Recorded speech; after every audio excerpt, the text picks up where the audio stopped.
Hi guys, got something a little bit different today. My No Quarter Prime turned up and I figured I'd give it a little review and review the model that comes with it, which is Eilish Garrity, or however that's pronounced.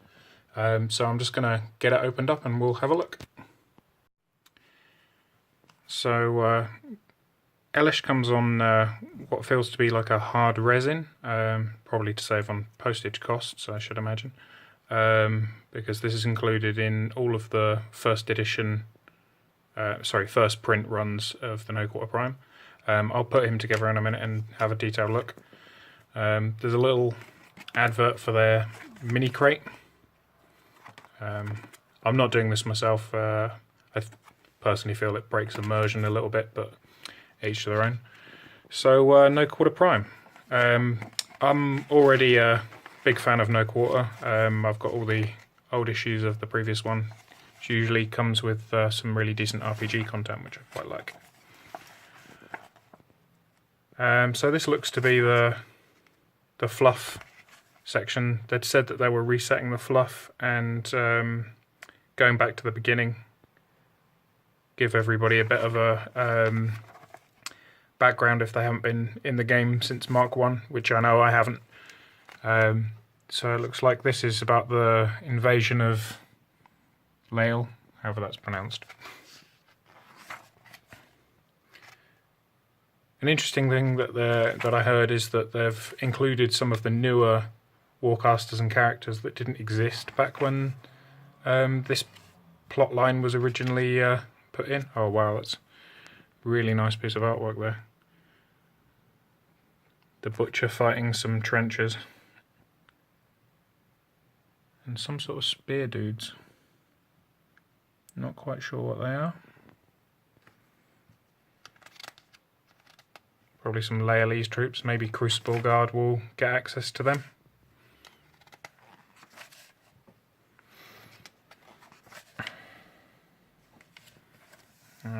Nemo 1. Wow, this is going to be a long read apparently.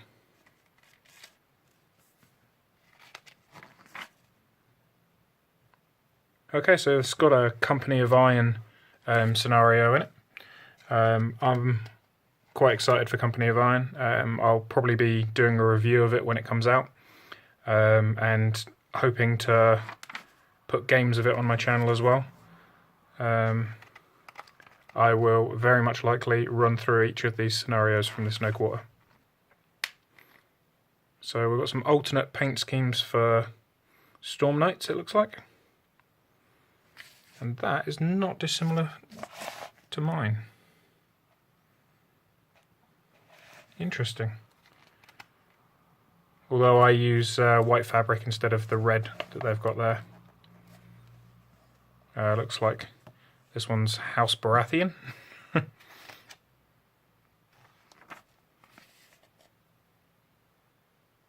Oh wow, different Pharaoh tribes.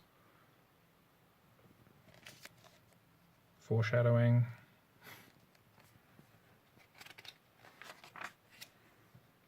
It's because that new theme force coming out for minions at some point. So this looks to be a bit of Scorn versus Protectorate. Location information. Ah. This is a custom or casual scenario to play for the new Trencher models. Might see if I can try and get this one up as well. Ooh, what's this? Battlefield element rules. Something called a mantlet. Some sort of Scorn emplacement. Oh, it's like a big mobile shield that they can add to a unit. It's pretty cool. Terrain piece for how to make spiked barricades. I guess you could use them as a linear obstacle. And then how to make that mantlet thing. That's what they've got it as. yeah, like a little mobile shield for your unit. Oh, the trenches. Huge fan of the trenches. And that is a really nice piece of artwork for Cray. It must be a new one, I haven't seen that one before. So, for those of you that haven't been aware, the Trencher CID happened just before the summer, and these are the final rules for the Trencher models. I will be reviewing the Trencher models for their sculpts and how they look when they come out. I'm not fortunate enough to have been able to get any of the advanced models that come through going to big events and conventions, because I can't get to those. But when they come out on their general release, I will review them. I'm so glad Triumph got improved.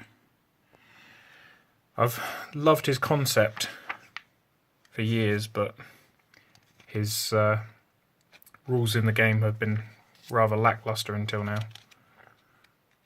Some nice paint schemes for different various heavies. I do like that they include paint guides, because a lot of newer players can struggle with that. Oh wow. So this looks to be the Strange Light Workshop. There's a fiction book out for these guys. I'd love to pick it up, but in the UK the novels are not exactly easy to get, and when they are, they're very expensive, so unfortunately I don't get to read them. Looks to be a quick shot adventure for the Iron Kingdoms. I've GM'd the Iron Kingdoms quite a lot. I'm on hiatus at the minute due to having a newborn, but looking to pick it up again at some point, and these might be interesting additions. The party I've run have actually met the Strange Light Workshop before. They handed them a damaged Cortex that had made a scrap pile kind of golem warjack thing, and they defeated it and handed the Cortex off to them in return for a lot of money.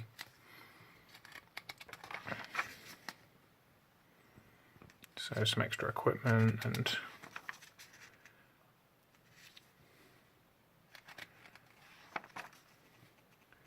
I guess if you're a player, don't look too hard at this section. Seems very detailed. I'm going to look forward to have a good old read of that. Now this artwork, oh, beautiful. They've managed to include most of the new elements that have been added to the Trencher theme, as well as some of the original stuff. Oh, that's nice. Bit of war propaganda poster. I've loved Trenchers since Mark II. I used to play them even then, even though they weren't particularly very good.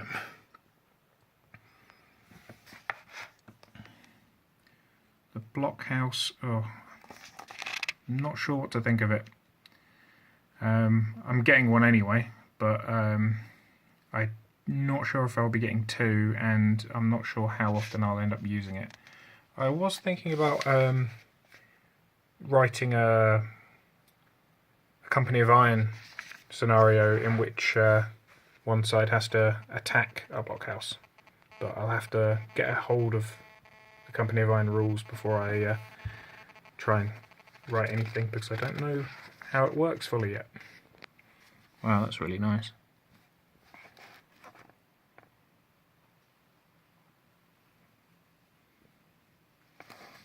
Nice example of what the trenches are actually like, and it looks hellish.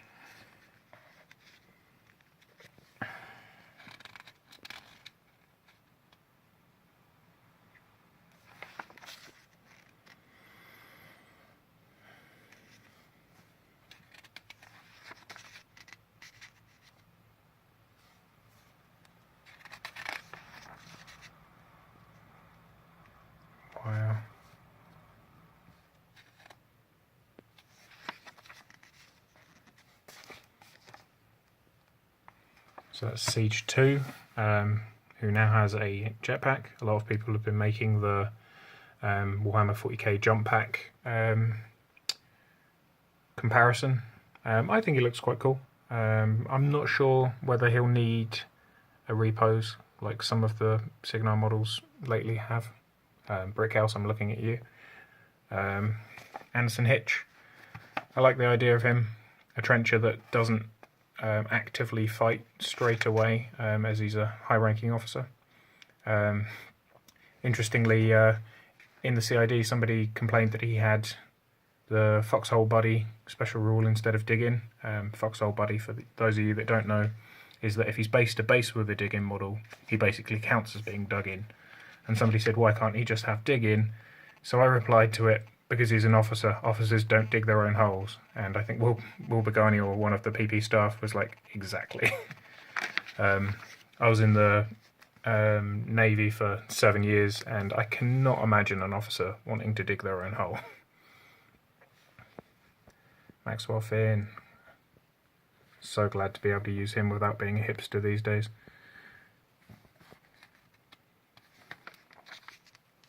So it looks like there's a nice bit of fluff on each of them. Oh, as well as warcasters that have been attached to the trenches.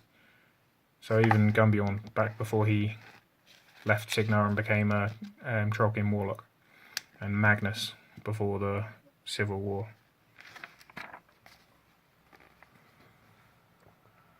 Okay, so we've got some alternate colour schemes. And I think that's the most similar to my one, which is quite nice. Yeah, interesting. I've never really been a huge fan of the bright blue Signar myself. Pretty much all of mine have been black and white or brown armour. Try and have them look a bit more gritty and more like a military rather than shouting, shoot me, I'm bright blue. So Company of Iron. We've got some requisition costs. For those of you that haven't been following, requisition costs for Company of Iron are apparently how much they reduce your hand for your cards. Cards giving you special bonuses in the game. And apparently, Trencher Long Gunners are quite good in Company of Iron. As is the Patrol Dog, apparently. So there's some new terrain types. Wandering Mist, Barbed Wire, Deep Mud. They'd be quite interesting for Company of Iron or some casual games. I can't see big tournament players particularly wanting to play them, seeing as they're unlikely to come across them in an actual tournament. Coastal Assault rules. It's quite interesting. So trench terrain, coastal assault terrain, another trencher scenario, trenches at Northgard.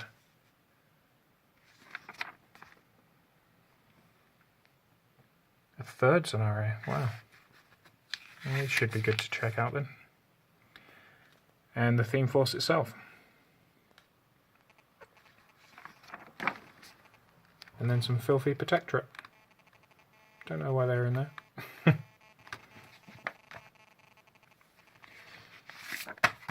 So overall, without actually reading through all the content, because that would take many hours, I'm really impressed with the new No Quarter, being No Quarter Prime. It mainly seems to be a style change with the way it's laid out and the font choice and the heading choices and things like that. There seems to be a lot more painting content, which a lot of people will be pleased with. I mean, really advanced hobbyists don't need it so much, but not everybody's really advanced hobbyists, so no, I'm not. So yeah, it's definitely a buy if you like Signar, and if you don't like Signar, probably good just to get some fluff if you enjoy the fluff. I know I do. Yeah, okay, so I will put together Eilish and we will have a look at him. So here's Eilish. I've only blue tacked him onto the base because the way that the base is attached to the resin sprue kind of made it a bit malformed when I cut it away, so I'll just be putting him on a regular black plastic base. But for now, I'll just show you him as he is. The detail is really nice on him. He's got some nice scroll work on the armour pieces just above his knees. There's some slight mould lines here on his torso and on the cape here, but nothing a little bit of filing won't help, won't get rid of. Most importantly, the face detail didn't get obscured with mould lines, which can be a problem sometimes with prototype press models in the past. He's got a nice little satchel of books on the back. That's quite a nice detail. So I can paint the hardback covers on them different colours. That'd be quite cool. And the skull he's carrying, probably do a nice green glow on that like I did with Alexia. Yeah, he seems to be a really nicely detailed mini. And one of the first that I've seen in a while which doesn't actually have any weapons at all, except for his own magical powers. It's an interesting idea to make a solo that everybody could take, because that way, with it being the free model, no one feels left out. Everybody can get some sort of use out of him. He went through the CID process as well, and started out a lot more powerful than he ended up, but he still seems pretty good.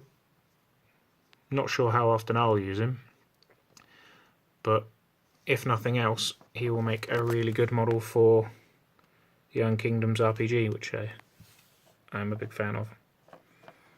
So, yeah.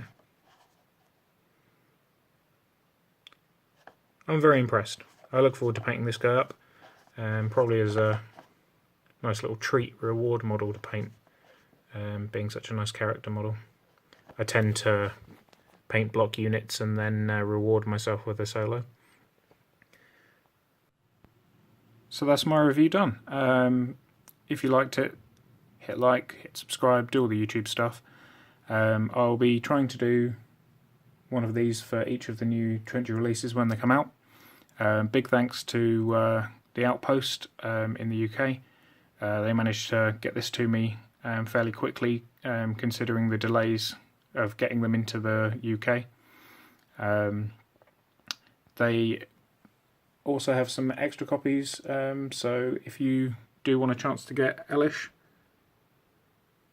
contact them. I've put a link to their store in the description. Thanks very much, guys. Catch you later.